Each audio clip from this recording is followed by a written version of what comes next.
Та кофений тухай хэрэг гүнзгий мэдлэгтэй вэ?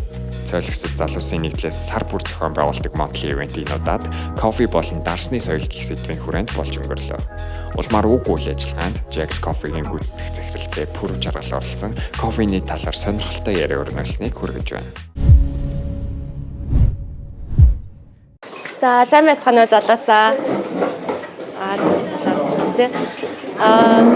Гар хөлөө хугалсан хүмүүс юм яриад байгаа юм шиг байна те. Би бас хуруугаа угалж исэн. Тэгээд манайх Jax Coffee гэдэг газар байгаа. Та эдийн зарим нас мэдэх байх. Бид нэр дотооддоо кофегаа хуурч боловсруулад тэгээд кофе шоп ажиллаулдаг. Тэгээд манай өнөөдрийн одоо ярих байгаа зүйл болохоор нэг норшоо биш. Гэхдээ ингээд кофений талаар ерөнхий мэдлэгийг ингээд олгоод тэгээд хэдүүлээ дараа нь тэр хэсэгт болохоор олон төрлийн кофег амтлаад тэгээд яг ингээд хар кофеийн дотроо 6-7 төрөл бас байж болдго юм байна. Гэдгийг бас ингээд практик дээр туршаад үзэх юм байнамаа. Оёна. За, ерөнхийдөө бол манай 1850 онд анх ингээд нэг Этиопод кофег нээж илрүүлсэн. Тэгээ Калти гэдэг хүү.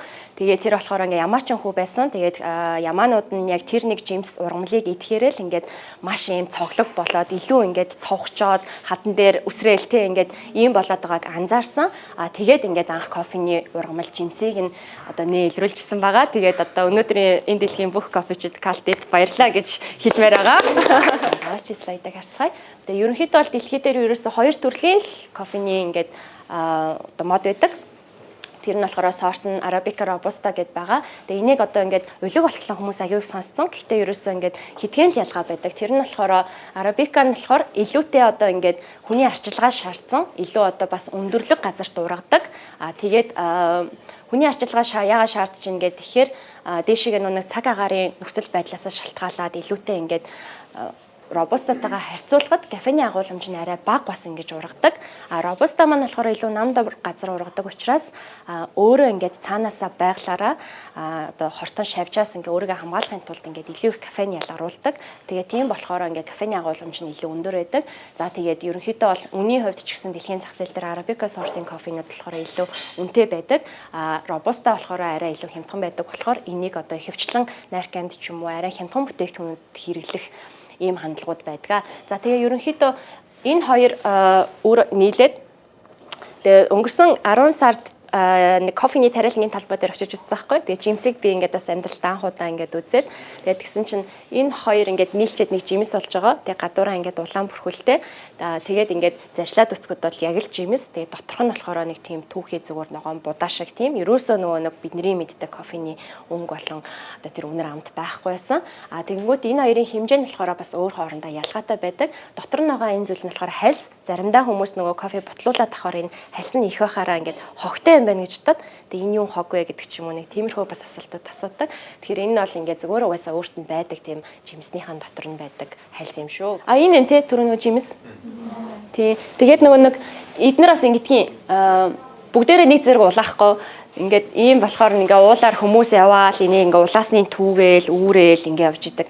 Айгүй их тийм гар ажиллагаа ордог юм билээ. Тэгээ жимснээсээ түрүүний ярьсан тэр доторх кофе маань гарч ирээ. Тэгээ хуурч боловсруулад ингээд бор өнгөтэй болоод үнэр мөндөр нь ороод ингээд явд юм л. За дараачих юм аа. Тэгээ анх бүр ийм багахгүй ийм ногоон гарч ирж байгаа. Тэгээ хууралт тэгээд ирэхээр ерөнхийдөө ингээд хууралтын төвшин зөөлөн дунд тэгээ medium dark гэдэг ингээд очиж байгаа. Тэгээд ихэвчлэн мэдээж ингээд бид нэр төмсийг түлхэх тусам нэг тийм түлхий гашуун харамттай болно шүү дээ тий. Тэнгүүд ингээд хууралт нэгсэх тусмаа угаасаа доторх агуулмжууд нь ингээд ууршаад алга болоод тэгээд кофений агуулмж ч гэсэн ууршдаг гэж үздэг. Гэхдээ яг энийг хэмжихэд аягүй хэцүү байдаг. Тэгээ илүүтэй түлхэнхий хар гашуун амт байдаг. Тэгээд хүмүүс нөгөө амтанд дассан байдаг болохоор бас энд дуртай хүмүүс ч байдаг. Нэг удаа Starbucks-ийн яг энэ French roast-ыг бид нэр аваад тэгээ ингээд салфеткын дээр ингэж хит тонулаа ингээд утсан чи яг нөгөө нэг юм нүүрснээс гардаг шиг тийм болтол ингээд түлцсэн байсан. Тэгээ тэр нь бас удаад ирэхээр нөгөө тослог ялгардаг. Зарим кофе харахаар юм тослог харагдаад байдаг шүү дээ. Тэр нь болохоор хууралт хийснээс удацсан болохоор ингээд тос нь ялгарч байгаа. Хуурай байх тусмаа болохоор илүүтэй бас яг шинэ хууралт гэж таньж болно. Хамгийн одоо юу гэх юм бол нөгөө төгс аяг кофе яаж гарах вэ гэхээр ерөөсөө л нэг хідэн л имийг ойлгох ширтэн ямар төхөөрөмжөөр кофе чанагч байгаа. Тэгвэл тэрэндээ тохирсон ботлолттой л байх ёстой. Ерөнхийдөө бол тэр чинь нэг тийм ус те кофений амтыг аваад бууж байгаа л процесс ахгүй юу? Гэхдээ тухайн тэр төхөөрөмжөөсөө шалтгаалаад тэр нь хэрвээ одоо эспрессо машин бол тэр усыг даралтаар хүчтэй нэрээд ингээд аваад бууж ин тэ тэр тохиолдолд богино хугацаанд 30 секунд орчимд учраас эспрессо кофенд хийж байгаа кофе маань маш нарийн буталттай байх хэвээр. Тэгжиж ус хурдан нэвчээд амтаа аваад бууж тэ 30 секундэд гар аргаар чанж байгаа тохиолдолд болохоор нэг 2 минут орчим хугацаанд бас тэрийг ингээ авч буун. Тэгээ таад хэрвээ санаж ивэл ингээ жоохон удаан нэрэд байдаг шүү дээ. Тэр маань болохоор яг нэг тэр амтаа авч буух процессыг нь л цаг хугацаа болон энэ буталттай тохируулж байгаа гэсэн үг. Хэрвээ ийм том буталт дээр 2 минут одоо ингээ ус гоожуулах юм бол энэ хурд уурсан тий доошоо тэнгуут амтаа авч амжихгүй шингэн гарна гэсэн үг. Энэ дээр болохоор гар аргаар чандаг дээр энийг хийчихвэл энэ ингээ шавар шиг болоо бөглөрчин нөгөө нэг нэрх явцад энэ бол зөвхөн ингээд яг юун дээр эспрессо машинд тохирсон байна. Гэх мэтчлэн өөрийнхөө хэрэгсэл болон бутлалтаа зөв тохируулсан байхад ингээд кофе маань зөв буух боломжтой. Бидний хүсэж байгаа кофеин бол антиоксидант эдэргээд биднэрт яг хэрэгтэй тэр бодисуудаа авч буудаг гэсэн үг. Тэгээд яг хүмүүс нөгөө бид нар одоо ингээд маш стресстэй ажиллаж байгаа эсвэл ингээд маш завгүй байдаг юм үед байдаг шүү дээ тий. Тэгэхээр ингээд аяг кофегоо ингээд анзаарахгүй уусан байдаг байхгүй хоолоо ч гэсэн бид нар нэг мэдсэн чи идсэн байдаг шүү дээ. Яг тэрэн шиг бид нар болохоор аяг кофе одоо яагаад японочууд тэр гар аргаар кофе чандаг одоо зүйлийг ингэж бий болгоод нэвтрүүлээд амьдралтаа ингэсэн гэхээр Япон гэхээр таад мичатэй ингээд зин ингээл тэгэнгүүт ингээд тэр хүмүүс тэр нөгөө үйл явцаасаа таашаал авч ингэж тайвширдаг.